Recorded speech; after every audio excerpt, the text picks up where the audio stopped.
Welcome to Moments with Marianne. This is your host, Marianne Pastana.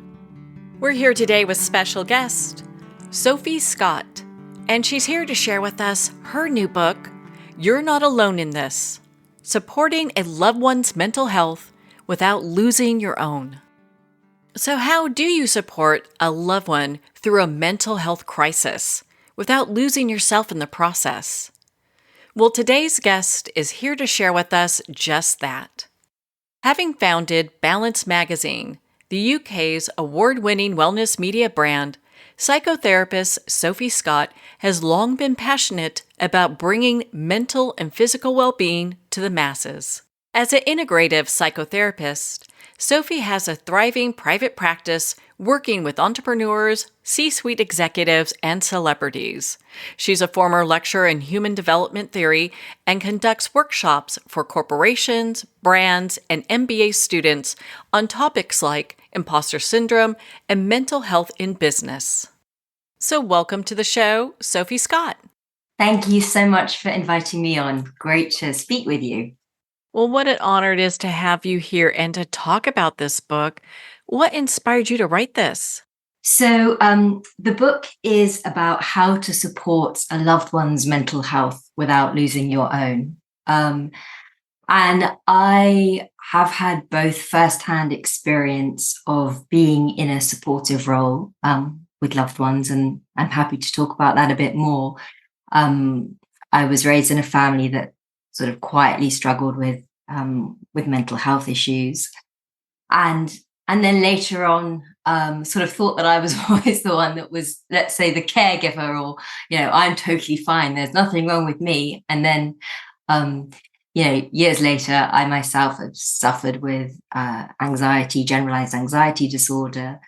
But I'm also a integrative psychotherapist, a transpersonal integrative psychotherapist. So this book has been inspired by my own kind of deeply held personal experiences from my upbringing, my childhood, my life, but also very much from my clinic. A lot of people that come into psychotherapy, or certainly have come to see me, are deeply affected and very worried about a loved one who's struggling with their mental health, who isn't necessarily addressing their issues themselves. So yeah, it's a book based on personal and clinical experiences. Well, when you talk about people quietly addressing their mental health, there's been so much of that that's happened in the past. And I'm so grateful that we're in the time that we are, where we can openly talk about this. And if there's stigmas there, we're working on releasing those. So, how do people address this when they're trying to help the mental health of somebody that they love? And as you mentioned, theirs might be something that needs to be considered as well. So how do they address that? Yeah, it's obviously, deeply personal.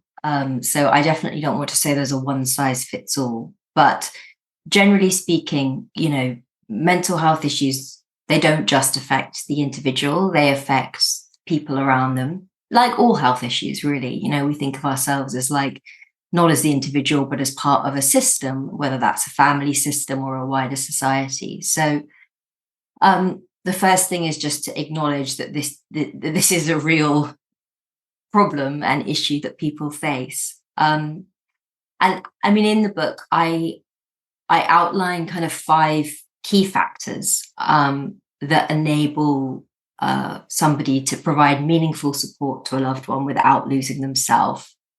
And that's based on, sort of countless interviews with people who have in supporting roles, but also some research that's been carried out by Carer UK about caregiver burnout. And so the 5 factors that I identify in the book, firstly, doing all that you can, and obviously there are limits, which, is another issue, but doing all that you can to see that your loved one has a robust and a personalized treatment plan in place.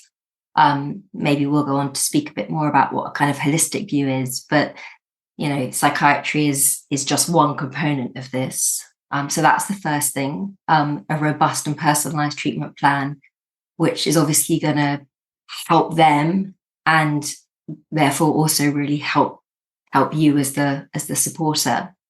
And then the other four really are very much about, you know, if you find yourself in the supportive role, that you allow yourself to process all your feelings, the kind of the good, the bad, and the ugly. So your messy, ambivalent feelings, and that you find effective ways to manage your stress. The third one is that you actively seek support for yourself. The fourth is that you try and understand, decode kind of what your boundaries are and implement those, and then re-implement them. And the fifth is that you find a sense of purpose that is uniquely your own, that is outside of any kind of support that you offer anybody else. So those are the 5 factors that I think are really key to enable someone to provide really, solid support for somebody else without losing themselves in the process. So how do we address it? Just the issue if somebody is refusing to get help, but they know that they need it. Yeah, this is a very frustrating, kind of agonizing even situation to find oneself in. But I think the first thing is to take time to understand why someone might be reluctant to get help. I always say that, curiosity builds bridges. So people have all sorts of reasons to resist, getting professional help. And a lot of them, might be really quite sound. There is still a lot of stigma out there, particularly if you're from, different cultures, different backgrounds, look at mental health in different ways, even between genders. I think a lot of men still will find it hard. They've been raised with this thing of, men don't cry, keep it all in. There's still a lot of issues with, medical care systems and access to getting help. And just people might have a real fear of being outcast. So I think the first thing is to really try to understand what might be stopping your loved one. And it's not about convincing anyone or getting into a debate or an argument, but actually just with a sort of curious mind and curious heart, try to learn what's holding them back. So asking kind of open-ended questions that invite exploration. Can you help me to understand, help me to understand your perspective and your thoughts on this? And then of course to also educate yourself about what professional help actually means and what are the different routes that may be available to them, so that you may be able to, respond in an informed way. But I think it's really important to know that it's not about being right. It's not about engaging in an argument or a fight, because ultimately somebody has to really take an active role in their health. Empowerment, I think, is so key, particularly in terms of any kind of recovery. Really trying to express your love and your concern for somebody with an open heart, as opposed to sort of focusing on mental health. So maybe focusing more on quality of life, someone's quality of life. And above all, and obviously this is much easier said than done, but demonstrating patience. It's so hard. I've struggled with this a lot myself, but that, everybody has a different path and a different time frame. And sometimes just listening to somebody can make all the difference. When someone feels kind of genuinely heard, we know that the body actually undergoes physiological changes, from, inflammation decreases, and heart rate variability improves. So it's amazing what even just trying to practice kind of active listening, listen to not just the words, but the emotions and the intent behind someone's words, without trying to fix them or convince them of anything. So really sort of hearing them out and in essence almost mirroring back what they're saying. I think that those are some of the approaches that can garner the best responses in the long term and the short term. Really like how your book kind of gives talking points, for people to use because I mean it's such a difficult discussion. So like highlighting the benefits of support, trying to understand their perspective. So a lot of times people they don't know what they don't know. So starting a discussion but they don't know the terrain, I think could be really difficult. Yeah, absolutely.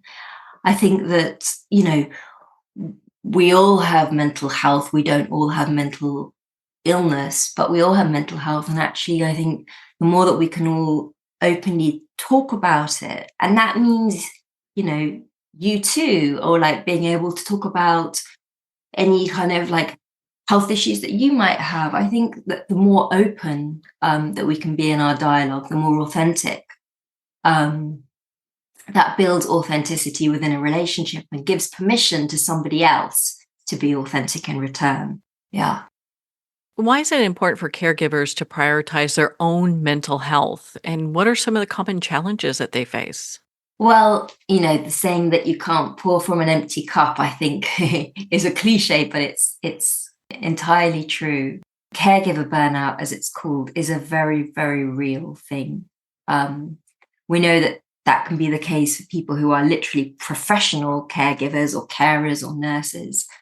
But actually, there is a whole host of people out there who are unseen carers, that you would have no idea about what they're contending with, about some of the stresses, the burdens that they may carry, the worries. It could be literally the kid that's living next door to you, or somebody on television that you really admire. So I think the first thing is just to bear in mind that we never know what somebody else is ever really struggling with and holding. But we certainly know that the caregivers, and by that I mean unseen, unpaid carers, absolutely can end up struggling with mental health issues themselves. 55% of caregivers end up experiencing depression. 78% experience anxious thoughts. And as I said, many people have ended up certainly coming to me, as a therapist because they've been affected by their loved ones' kind of struggles, which obviously is brilliant because it means that they're coming and wanting to address their own stress and issues. But it's really, really important. I suppose what I would like for this book to really convey is that you are less likely, far less likely to burn out if you're in a supporting role, if you practice self-care. And obviously that means something different for everybody. But, when you practice self-care, you also are able to provide a much better care. So it's not selfish self-care, and specifically in the book, I talk about the fact that loneliness increases caregiving stress, while having a sense of purpose reduces it. So a sense of, loneliness, well, what does that mean? I think, I talked before about the fact that a lot of people may be in this position that you would have no idea about. And that's because they often don't talk about it. And that can be for many reasons. Very often I found it's because they have a sense of tremendous loyalty and love to their loved one, and they don't want to in any way betray anybody's trust by sort of talking about the reality of what they're contending with at home. And I suppose what I'm urging is that people do actively find support for themselves. It's not about betraying anybody's trust, absolutely not. But you have a right to get support. I talk about concentric circles of support. And if you're supporting somebody else, then you need support too. Otherwise, you will burn out and you are not able to provide the care that you'd like. So, whether that's support through a friend, it could be almost through an acquaintance. Sometimes you can have amazing connections with people who you don't even know very well, who are in not dissimilar kind of situations to you. It may be professional support through a counselor, a psychotherapist. It could be, there are fantastic community networks and support groups out there. But that's so key. So you have an outlet basically for your experiences. And then the other part is to find a purpose, and a purpose, as I said at the beginning, that's uniquely yours, that isn't tied to being a support for anybody else. It's so important because it will energize you as well, and I think people can have a lot of guilt if they're the one that's, let's say, okay, and their loved one is struggling. But actually, my experience and my belief is that if you can, in a way, be a positive role model for your loved one, and if you can find ways to channel your own creativity, your own purpose into meaningful ways that nourish you, then you're going to have a lot more energy and be a lot more patient for your loved one. Yeah, and it has me kind of thinking. Earlier, you mentioned a holistic approach to mental health. I'd love for you to share what that looks like for us. Yeah, well, it means something different for everybody, but a holistic approach basically appreciates bioindividuality. So the fact that everybody is entirely unique. So my argument is kind of, how can you treat two people, let's say with depression, in exactly the same way? The medical model really fits us all neatly into boxes. But, one person might be experiencing depression because they have an underlying hormonal imbalance, and someone else might have experienced grief or still be processing kind of complex trauma. Another person might have, I don't know, something like long COVID, or, the point is that there shouldn't be a one size fits all model, which unfortunately at the moment psychiatry is still favoring, although I think that there are some amazing psychiatrists out there who do think differently to that. But the idea is that really that, mental health issues are often kind of signs of an imbalance, in a sense that there is that there's an imbalance somewhere. And I talk about in the book the 8 pillars of holistic health, which are physical, emotional, occupational, intellectual, social, environmental, financial, and spiritual. And, it's a lot to even remember the 8. So it's not that these have to be in perfect balance. Of course not. I mean, I think that's something all of us, would find very, very hard to obtain. But the point is that, emotional health is just one aspect.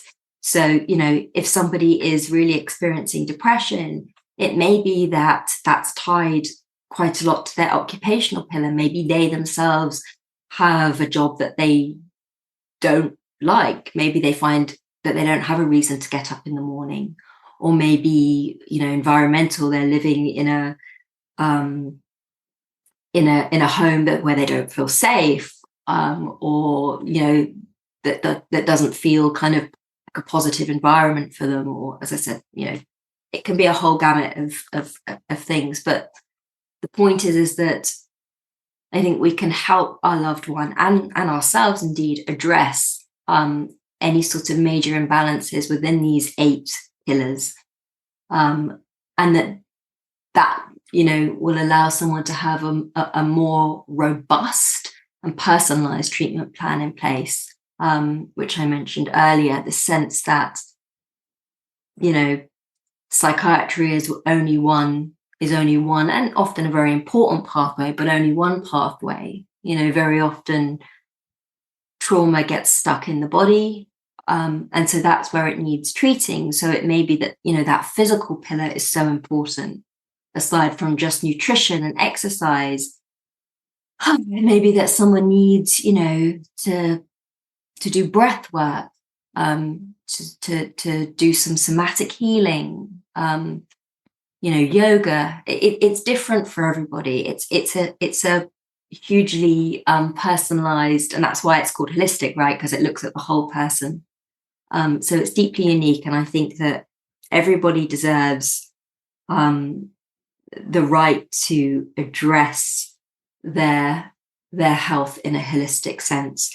However incapacitated someone might be, actually. I've written in the book that, I spoke to somebody who has a brother who is who's basically hospitalized and has been for many, many years with schizophrenia. And you might think, well, how is this relevant for them? They've been hospitalized, but actually it still is, because, she's been able to encourage her brother to create art, actually, and that's also become a really lovely way that they've been able to communicate together, and that's really helped his kind of spiritual, but also his sort of intellectual pillar. He's able to express himself in a different way, and she's encouraging him to use the facilities kind of gym, and that's really helping with the physical pillar. And I think that they did some sort of blood work testing on him and found that there was I think it was it a vitamin D deficiency? I can't quite remember. And so, obviously checking that there was no contraindications, administering vitamin D, so the point is that I think we should all be looking at our health in an integrative, holistic manner, ourselves and our loved ones. So if we can facilitate that, that's a real gift. What great advice that is. I know in your book you talk about messy feelings. I'd love for you to share what those are and how caregivers can effectively process those. Yeah, I mean, messy feelings, I think we all have them, right? Like, emotions exist in polarity. So, you rarely feel one thing and not the complete opposite at the same time, or subsequently. So the first thing is really to acknowledge that polarity is part of our human experience. We're complicated creatures, we're ambivalent creatures. I think that's why people kind of laugh at funerals and cry at weddings. So to be able to give oneself permission, to feel whatever it is that you're feeling, is so powerful, because actually it's not really the emotion that's the problem. It's the kind of story that we layer on top of the emotion, that causes us, guilt, or, means that we suppress certain things. And that's then what kind of like distorts a feeling. So, anger, for example, anger is not obviously an inherently bad feeling. Like, it's society or whatever that's told us so. The idea is that it's just an energy that needs expressing, just like any other energy, whether that's joy or, eroticism or any kind of energy. So how are you able to then challenge that in a way that is useful, useful for you, and it will also be therefore useful for your loved one, right? Because guilt is just anger turned in on itself. So that's also not useful for you or for your loved one. So, to be able to recognize your feelings, and once you do that, actually they can pass much, much quicker. I talk about something called the feel model in my book, and so F stands for focus, which is to focus on the present moment and the sensations in the body, because so often we can really learn how we're feeling or what's going on for ourselves through tuning into the body. And then E is for examine. So, to examine the emotions that come up without judgment. So just to notice what you're feeling, and any sensations in the body, and just to sort of be curious about them. And then the next E is for embrace, embracing feelings with compassion. So it's almost like giving them a welcoming hug, even if, you may think that that's not a good emotion. If you just embrace it, that will lead to L, which is to letting go. And, letting go of also an attachment to your emotions. And, that includes your preconceived ideas about them. But the idea is that feelings are temporary. They rarely do last. And I think that meditation and mindfulness can be a brilliant gateway to help us to do this. And then, eventually one may get to a point, which is very hard. I don't think I'm there by any stretch, but where we get to a point where we realize that we're not our feelings. And, in that we can rise above them, and we can access a much higher state of consciousness, where we realize that, we are one, everything is one. And that these singular moments of messy feelings, of difficult emotions, kind of don't really matter. Ultimately, all that matters anyway is our actions, not how we feel. This book is such a great resource. And one of the areas that you talk about that I found so helpful is setting and holding boundaries. And I'd love for you to share about that with us, because I think for a lot of people, boundaries are really tough anyway. Yeah, I think boundaries are very tough for all of us. I think, some people struggle with boundaries more than others. So firstly, being curious about why it is you may struggle to set boundaries or maintain them. In the book, there's an exercise to help you work out I call it your boundaries blueprint. So it looks at things like, how rules were upheld in your family. What was dinner time like? In a sense, that can become a kind of like a microcosm of rules. How privacy was managed. Was your privacy respected, or was it violated? Even things like how was sort of nudity, handled in the family. So to help you to understand why you might be struggling today with setting boundaries. And certainly I've found that, many people who do struggle with boundaries had them violated as a kid, or internalized that they didn't matter as much as, somebody else in the family. And that's particularly problematic if it's a sort of narcissistic parent, and their feelings, and they're always more important. So I think the first bit is, is that self-inquiry to understanding why you might be struggling with boundary setting. And then, and this is where I think something like CBT can be really useful to understand your black and white thinking, your cognitive distortions, and actively try to reframe them. And I think that's a continual process for a lot of us. But ultimately, I think it comes down to sort of really identifying, like, okay, you have a lack of boundaries, but what's that costing you? And it can be powerful to do a kind of inventory of your life, the fact that I'm not able to carve out, this amount of time for myself each day or each week is actually costing me this. I have been to several, medical appointments with my loved one, but I have neglected to go to my own medical appointment to go and check my own cholesterol levels, which are very, very high.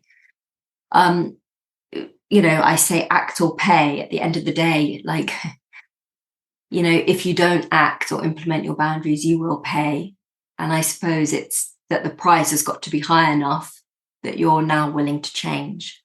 And then I think, there are certain techniques that I've found really helpful for myself when being with somebody else who I feel is maybe like infringing on my boundaries, or I'm quite let's say, a sensitive, porous kind of person. So I can pick up on also on people's energies quite a lot. So often I will imagine that I'm in a golden egg, standing in a golden egg.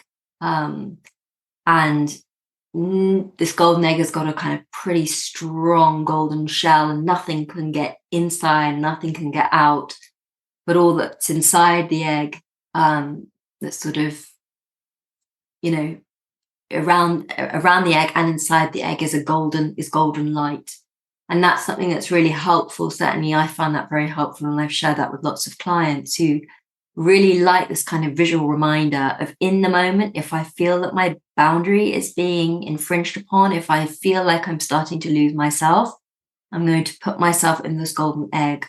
I'm going to detach with love, with good golden light energy, because it's not a one-time process, right? It's good to do that work, understand why you may struggle with boundaries, but then it's an ongoing process to try and uphold them. Thank you for taking the time to share that with us. I think there's a big point, and you probably get this quite often. It's like, how does somebody know if they are helping versus enabling somebody? Yeah, that's a really good question. I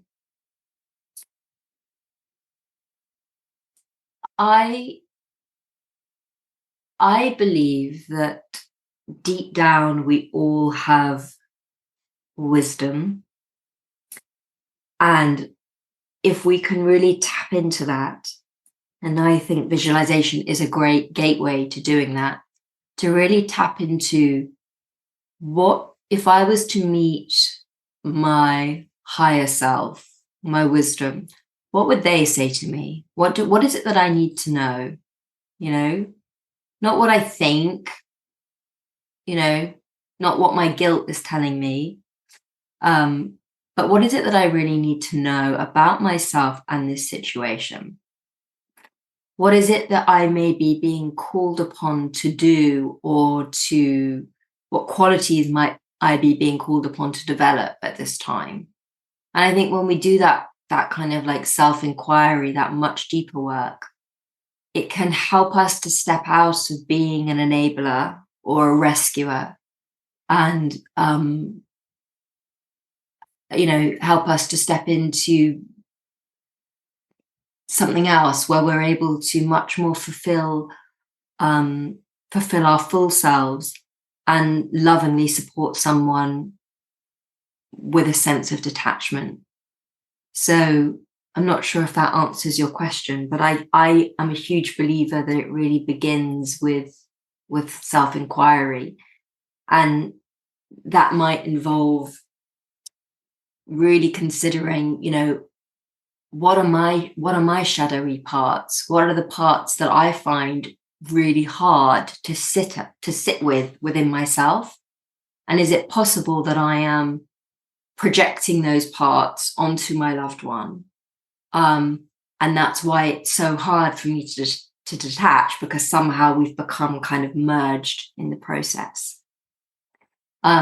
I'm sure you're familiar as well with the drama triangle used in transactional analysis.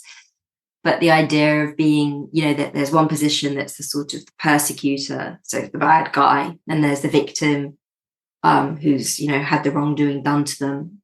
And then there's the rescuer. And, the enabler often will fall into being the rescuer.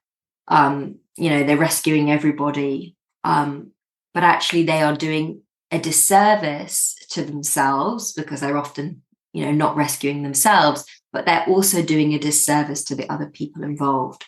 So I think what's missing in that drama triangle is the adult mind, the adult perspective, which is kind of what I talked about by tapping into your higher wisdom or your higher self.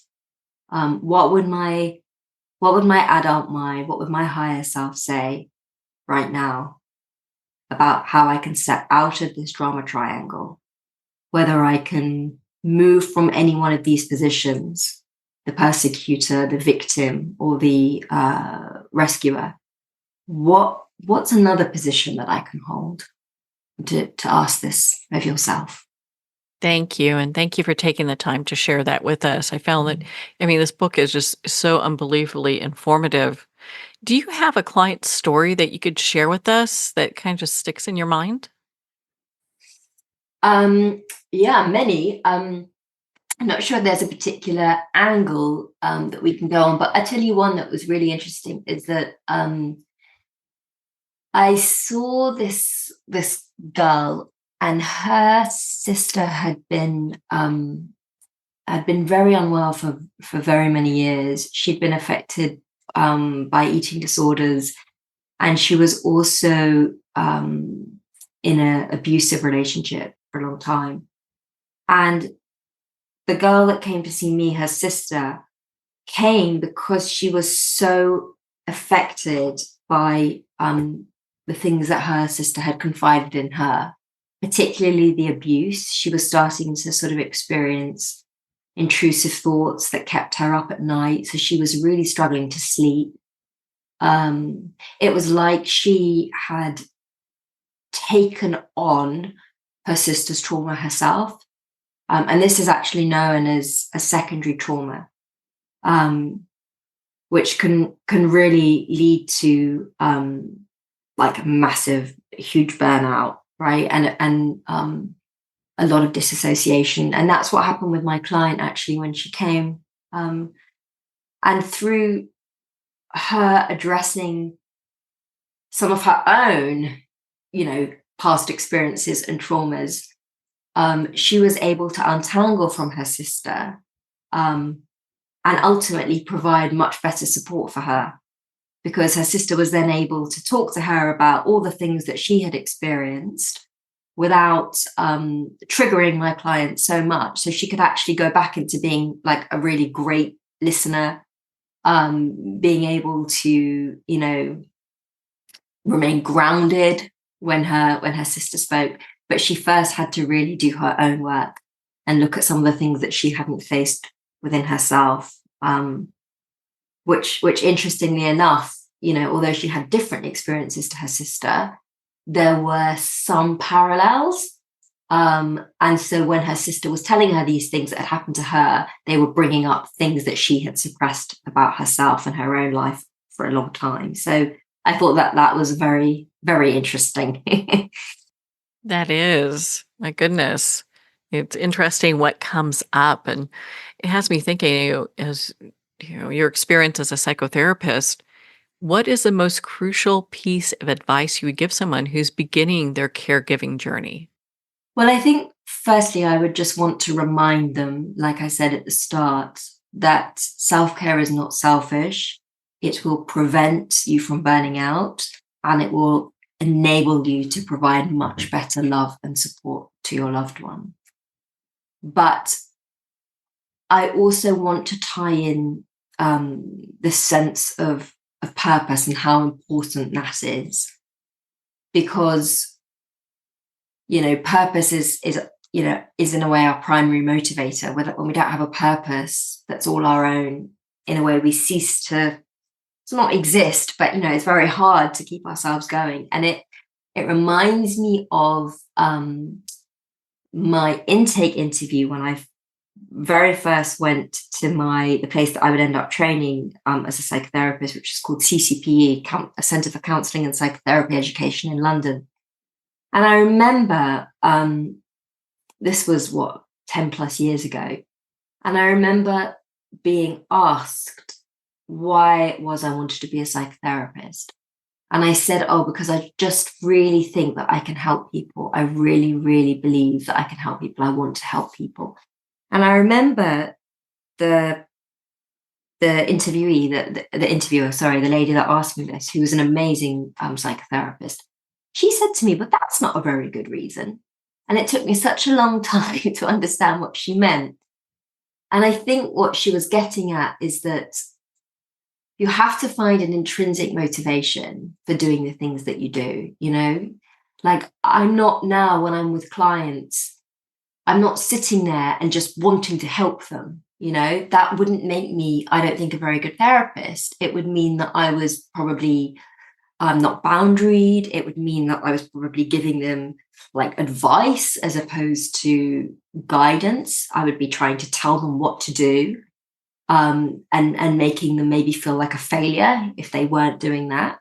And so I know it's not exactly the same, but I think that there is maybe a lesson there, which is that you have to find the intrinsic motivation, your intrinsic purpose for your life, and indeed in your role, rather than just making it all about another person. So, for example, in my case now, you know, with the psychotherapy, I find it really interesting. Like, I'm curious. I'm like nosy about people's lives. So I'm coming at it from a different perspective. I'm not trying to change someone. And like I said, although it's not exactly the same situation, certainly having been a supporter to people I love very much, you know, my own family members, ultimately I came to the same conclusion, which is that that's not enough to keep you going. And actually, it ends up putting a lot of pressure on their shoulders. And they also need to find their own intrinsic motivation to recover, to heal, or to get help. What would you like readers and our listeners to take away from your book? You can't change anybody. That real love is understanding somebody else, understanding as much as you can where they stand in their shoes, knowing that we all have mental health, that it exists on a spectrum, and that any number of factors can move us up or down on that spectrum, or hurtle us, you know, into the abyss. And so to remain humble about that, that there isn't a them versus us. Where can our readers and listeners connect with you, Sophie? Please connect with me on social media. I'm on Instagram and LinkedIn. Also, please sign up for my newsletter, The 2-Minute Therapist. And ultimately, the best place to go is probably my website, which is sophiescott.co. Well, Sophie, thank you so much for taking the time to be on the show with us here today. Thank you so much. I've really enjoyed our conversation. Thank you for having me. Well, thank you, Sophie. It's been such an honor to spend this time with you and to talk about your new book, You're Not Alone in This: Supporting a Loved One's Mental Health Without Losing Your Own. You're Not Alone in This is available at Amazon, Barnes & Noble, and all indie retailers. And remember, support our indie bookstores. If you don't see it on the shelf, just ask for them to order it. Well, we're at the end of our time today. I'd like to thank everyone for tuning in. You've been listening to Moments with Mary Ann, where we make every moment count.